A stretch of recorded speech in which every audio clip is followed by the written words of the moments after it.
We're with John Fleming. Thank you for meeting with us today with Trance Nation Canada. You've come all the way from Brighton, UK for an event yesterday, an extended hour set with Osmosis at TOIKA. Yes. And how was that? Really good.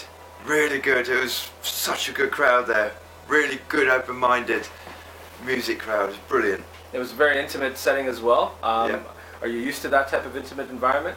Yeah, because that's where my roots come from. I mean, people are kind of used to me now, seeing me at big clubs, festivals, and all that kind of stuff. But my roots were the underground world. You know, this is where my whole career was built, in Brighton, my home time, and London. You know, I've spent so much time in London. I actually lived there for a little while because I was doing so much there and part of the scene there. And going back to clubs like this, I'm in my comfort zone. I'm happy because it's like a natural filter service, these clubs. It's dark, it's sweaty, there's a big sound system, and you know, people that don't like that environment, generally the music's different. You know, like the big, more corporate clubs, that's where they like it, the music's different there. But here, you've got to be a real music lover to come to these clubs. Like me personally, as soon as I walk through a door like that, I'm like, wow, this club's brilliant, this is what I like. And that's likewise, people like me go in there, so you know you're at one with the crowd in there. So yeah, I loved it.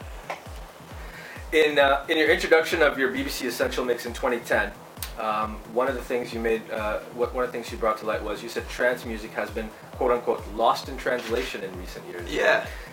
And then as well, recently in a Trance Podium interview, you remarked 20 years on from the birth of trance, the ethos has been lost. These two sort of resonate with me because I am a trance lover. Yeah. I just wanted to maybe see what, if anything, if you can elaborate on those two remarks, you know, on your opinion on what you see is going on in the trance.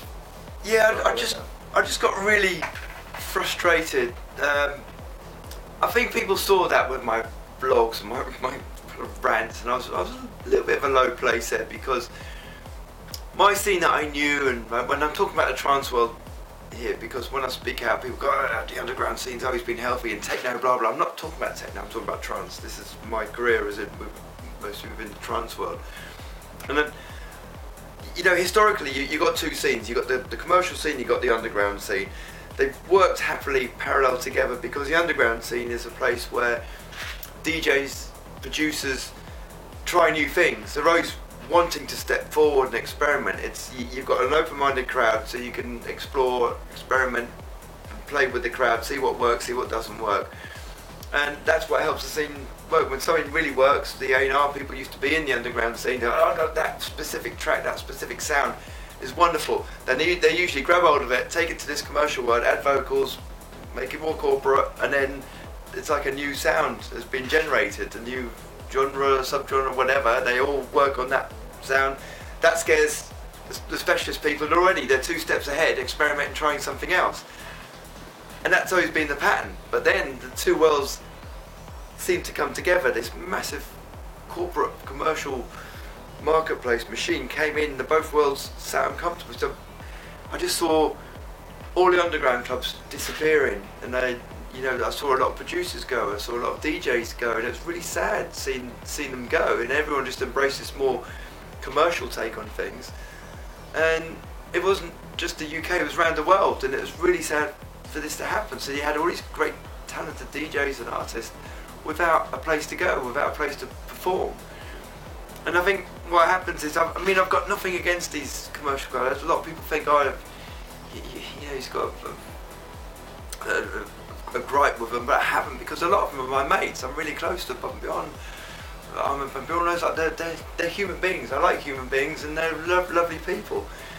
What they do musically is not what I'm into. You know, like I said, we used to kind of be in the same scene. They've gone off to this world to do their business model, which it's their choice. But I just got really frustrated. Okay, I'm going to go into the next one for you. You've gained international success in a career that has spanned over 20 years. You've played all over the world. Ministry of Sound, Gatecrasher UK, and all the way to Sunburn and Goa in India. So and pretty much every club in between, you've been there. How has this journey been for you? I mean, is it, you know, whether it's Psy or Goa or trance or progressive, what is it that keeps you true to the genre of trance, and what is it that's keeping your JOOF sounds, which are so unique, still thriving in all these years? I absolutely love what I do. I mean, that's the key to it. And I always say the day that I start to dislike and it starts to turn into a job is when I'm going to hang my headphones up. That's when I'll give up. I don't care to be a superstar. I don't care to be this super famous person. That's not my goal.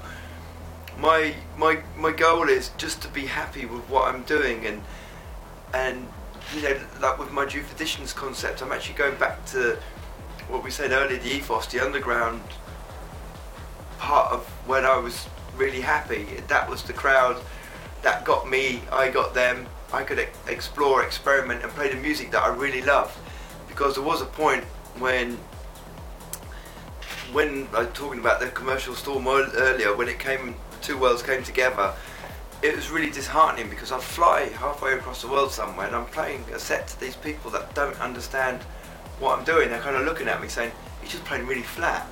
And it's like, I wasn't. You know, just that they just used to, the new generation of DJs, big hit, energy, and the guy doing circus acts behind the DJ booth. And it's not me, I'm not that person. And that's what keeps me going, is discovering new clubs, new scenes that suit me, and to be able to, like me being a big kid, finding new music and being able to share it with likewise people on the dance floor, that's what gives me my hit and that buzz. And it's like, just say we're together now and I find this track and I go, listen to this track, it's really wicked, we're all like, God, this is brilliant. That's what it's like when I'm playing to the dance floor. That gets me. It's like, I've played this track, I'm so excited, I've discovered it's a brand new track, it's a promo that I've been sent, and I'm playing it, everyone's going ballistic down there. It's not a big hit, it could be as dark as hell. They're getting it, I'm getting it. That's what makes me so happy. That's what keeps me driven to stick with the sound that I love. I mean, I could have quite easily gone the route of those guys, because at one point I had a management company that was trying to push me that way, and I was really uncomfortable. Got rid of them, and it was my little taste of that world over there, and it's like, this is not for me. And like, when I'm back in this world, it's my comfort zone. If I'm doing this every day till I'm 70, 80 years old, who knows, I'm still going to be happy, and that's the main thing to me, to be happy. I don't care for these riches of thousands and millions that I could get offered. I just want to be happy. And you know, I've got this gift of, people know, I think I must be on my like 5th or 6th life now. And when you go through kind of life-changing experiences, it makes you realise what your life's about, and that you must enjoy every single day given to you. It's a gift that every day is given to you, and that's why I have to be doing something that I love doing, and you know, the music that I believe in. That's very commendable. In one of your masterclass tutorials on YouTube, you said it's sort of refreshing to hear that other artists also go through some of the same or similar mind blogs as yourself. How do you cope with that? Is there a specific hobby or interest that you turn to for some form of inspiration when you do get one of these mind blogs, so that you know, that'll enhance you to go back into the production studio? Yeah, I mean, sometimes it gets an overkill for your mind and your head, because you know, from the moment I wake up, I'm listening to music, I'm working with music, my whole day, though I love it, I really do it, otherwise I wouldn't do it. You know, people around me, family, friends, they have to say, John, will you stop working? And it's like, well, it's not work. You know, from the moment I get up, I'm doing something with music, and then I'll be up in my studio until 3, 4, 5 in the morning sometimes, and then I'm getting pestered, text messages and phone call. Can you get down from there now? It's like, but I love it. It's like, if you've got a passion and a hobby that you love doing, time will just fly away. It really does. But sometimes, naturally, it's an overkill for you. You know, there's only so much frequencies and engineering and that you can listen to in a day. Your ears actually get dull and tired. And you know, when you're focusing on specific frequencies or listening to new tracks and demos and doing label stuff, DJ stuff, it starts to drain you. I'm just a human like everyone else. So occasionally I do get away from that world, and my second passion is cars. Mad car geek, ballistic on cars, love cars. So for me to get into cars, messing around with cars, doing stuff with car researching, takes me away from the music world, and it's like a breath of fresh air. So then I can come back into like music again with fresh ears. That's good. Very nice. Now, since 1996 Q Music Take One compilation, you've had no less than 17 compilations released since then. And finally, in 2011, the world was embraced with the first album release from you, 9 Lives. Yeah. Which a lot of people are probably going to be shocked hearing that was the first one. Yeah, they are. Since 2011. How have you been able to manage all your productions, your touring, and of course your family life over these last 20 years? I haven't got a clue. That's why 9 Lives took so long, because I promised it to my fans. I think it was like nearly 10 years. And it got really embarrassing in the end, because they kept saying, oh, next year. And I said, where's your album? Where's this album you promised? Because I named it like 5 years ago. And it's like, well, where is it? Oh, it's next year. I just didn't have time. If I make all my own music, and I don't know if slow's the right word in the studio, but I'm quite creative. And I like to experiment, explore. I open up a synth and I just twiddle knobs and find new sounds. And I like to learn and discover new things all the time. And I think if I was making pop music, it's really easy, because you kind of know what you've got to make. It's pretty much a template, you know. You've got a verse, chorus. It's got some candy in there, and that's it. You can be a machine and churn that stuff out relatively quickly. But when you're being creative, it takes time. But having that creative time being the key was difficult for me, because I travel pretty much every weekend. You know, depending if I'm going east or west. If you're going east, you have to leave on a Thursday in the UK, and then you'll get back Monday. Or it could be a Friday if you're coming this way or around Europe. So generally my week of getting back on a Monday shattered from having no sleep, long flights. Monday's a bad day. Tuesday, you're sleeping a lot and being lazy. Wednesday's quite a good day, but then I've got to be a DJ, I've got to be a producer, I've got to put a radio show, I've got to be a record label boss, I've got to be, and more, all these things together in 2 or 3 days, and then the cycle goes again. So that's why it took a long time. So now I'm at the stage my next one, and I made it that I was gonna not leave a big gap. I did promise people I always say 9 Lives was the album that I promised my fans, because I feel I made them wait long enough. But this album is completely a different album than the next one. It's the album that I promised myself. Awesome. Now, in 2012, several remixes of your track "The 10th Life" were released. Yeah. All of them with their own unique sounds, but each of those remixes, in my opinion, were mind-blowing. CJ Art, Relaunch, Sapchara, and of course Artifact 302. Yeah.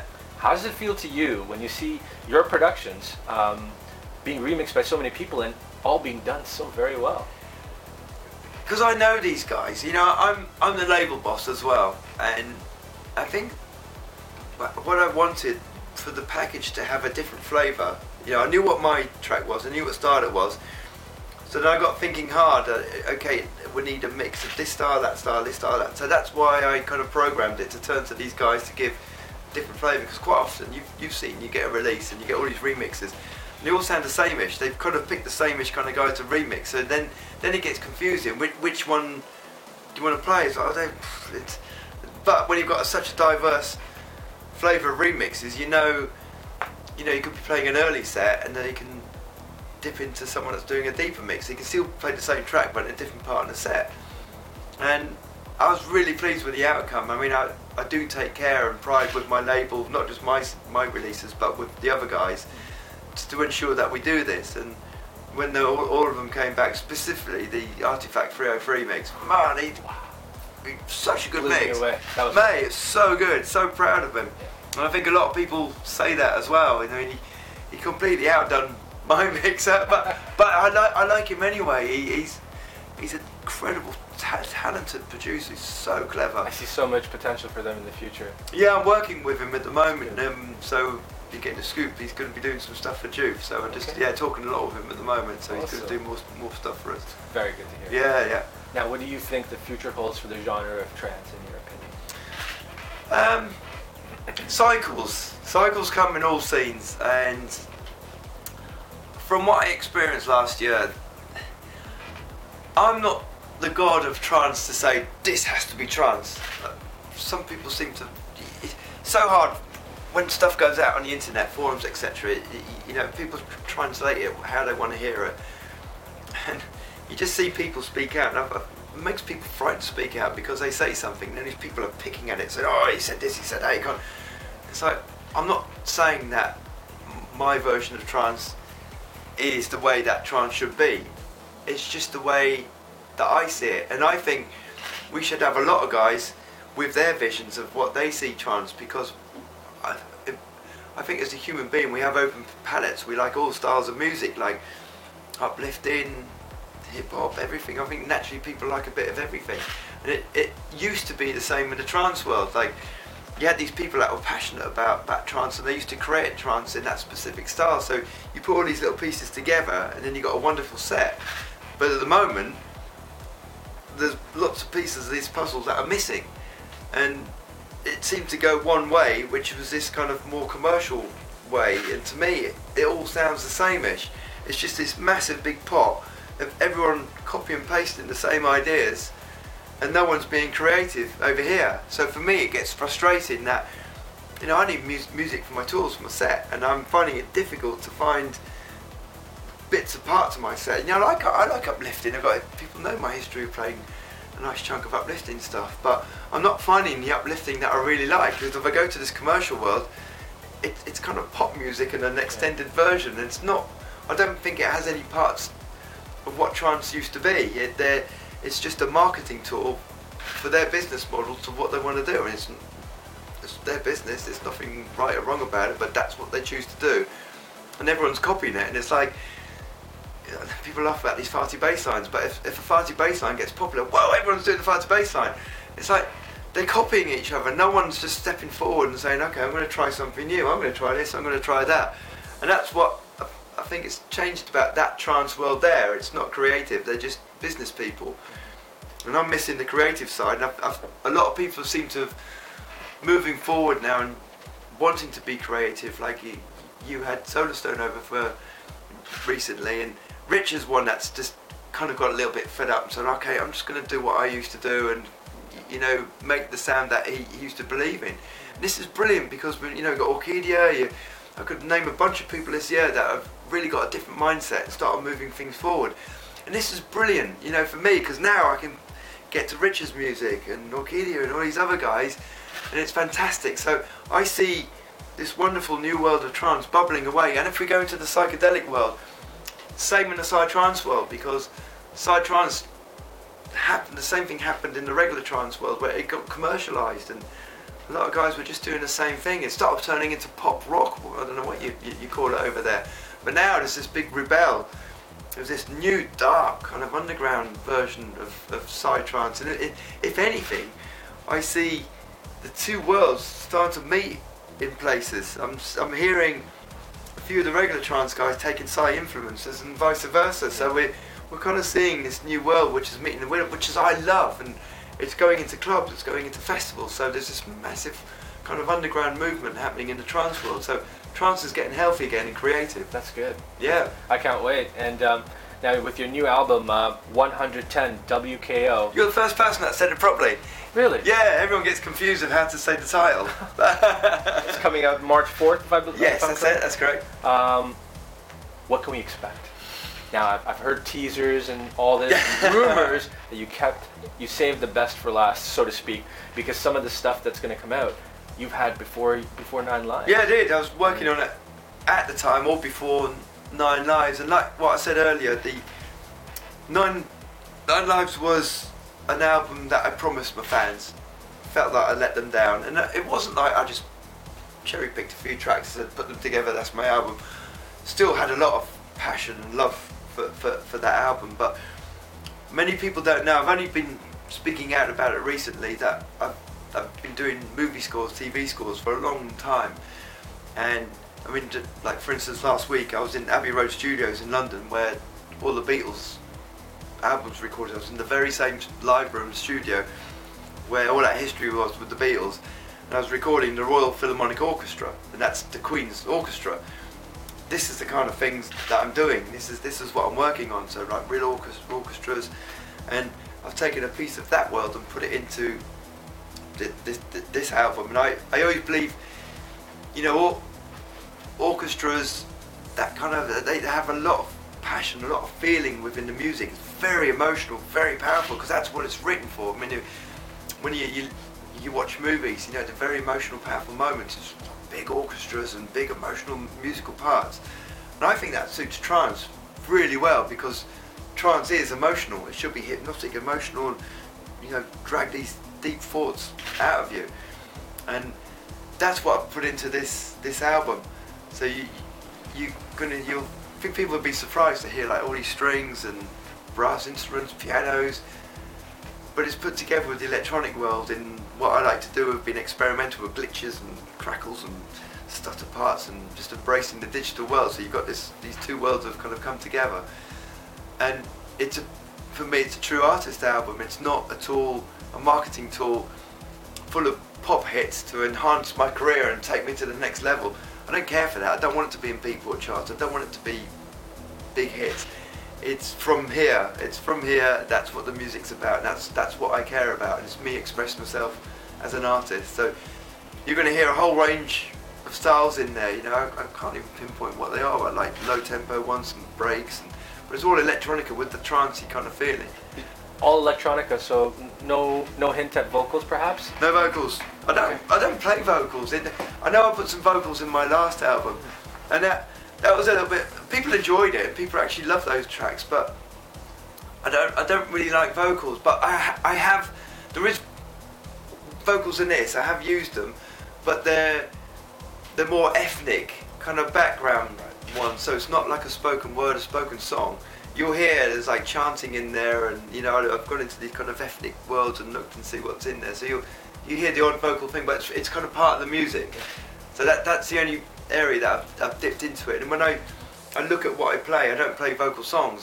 So it doesn't make sense. That's in my artist album. That was my wake up moment from 9 Lives, thinking, I put vocals in there, but I don't really play them. It doesn't make sense. So yeah, no vocals this time.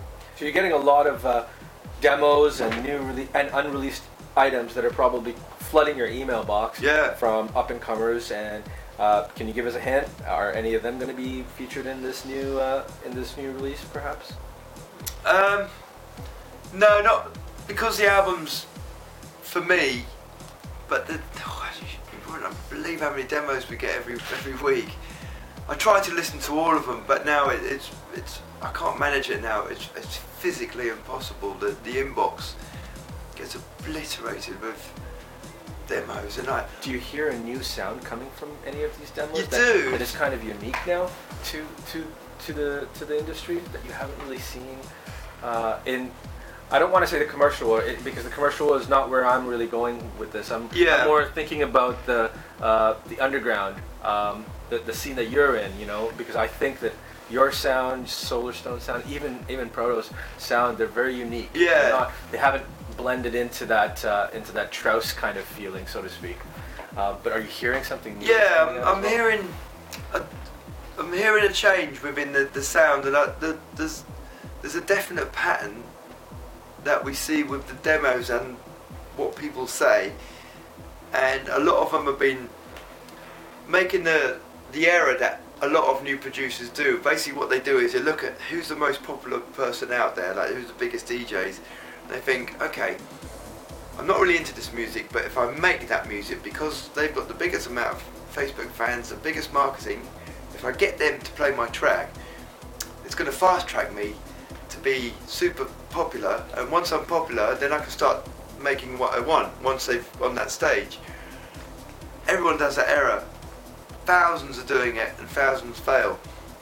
So I'm seeing a lot of these people, you know, 5 years later, being honest, just say, look, used to make this music, wasn't really working for me, but this is what I really like, and it falls into our category, or could be Solarstone to whoever's, and that's the definite change that I've noticed, you know, because we try to listen to every demo that I possibly can, and you know, even if it's really poorly produced and it's not quite right, I like to reach out to them and mentor them. You know, that's my job as an A&R guy, and I think a lot of people forget that now. They just open up a digital label, just churn stuff out regardless. But if I hear something, then I'll reach out to that person and say, hey look, we've got an idea there, that part there, can you change this, change that? and then work with them and then help them, maybe put an engineer with them to start getting the sound better. And probably a lot of the guys that are on JOOF label now that have released, that's their story. That's how we've met. We've reached out to them and then we've helped them, guided them, and watched them. It's quite heartwarming to see them taking them from here, from a demo, to being successful producers. You know, that Insert Name is one which is on my label, and that's the same story there. And we're still working really closely with them, and we befriend them and get close to them, and that's what I like doing. I like supporting people and helping them with their journey. So awesome. Yeah. What's your next event now after this? Once you leave Canada? It's packed. I really can't remember. I'm useless because my agent Narcy tells me, you know, we discussed the whole year. He said, right, we're doing this, this is coming, that's coming in. A week later, I can't remember what he said. There's key ones that I know, but I know I've got Cream next weekend in Liverpool in the UK. The week after that, I really can't tell you. And recently you were at Luminosity, was it? Yes, last year in the summer. Yeah. Yeah, How was that? really good. That was really good. I think the weather has held up for you guys. You guys had sunny days. Didn't Oh, I had a good day. I was lucky. Yeah. And then the next day it poured down with rain because Airwave was playing the next day, and I saw him shortly afterwards, and he said, "Oh, all his equipment got trashed. He had like MIDI controllers and foot pedals for his keyboard, and the wind was blowing. He's got sand and water in there, and his laptop got covered in sand and water, and he got trashed." So yeah, I got lucky that day. That's European weather for you. There you go. Now, with the crowds in Europe compared to say the crowds in North America, do you see a difference when you're playing to these people? Do you see, or is it similar? If you asked me that question 10 years ago, I would have said a definite change, but I think the world has got closer together because of the internet. You know, beforehand, we used to have localized media magazines which used to help scenes grow. You know, we used to have, you know, UK based magazines, and you had them in the States, North America and Asia and etc.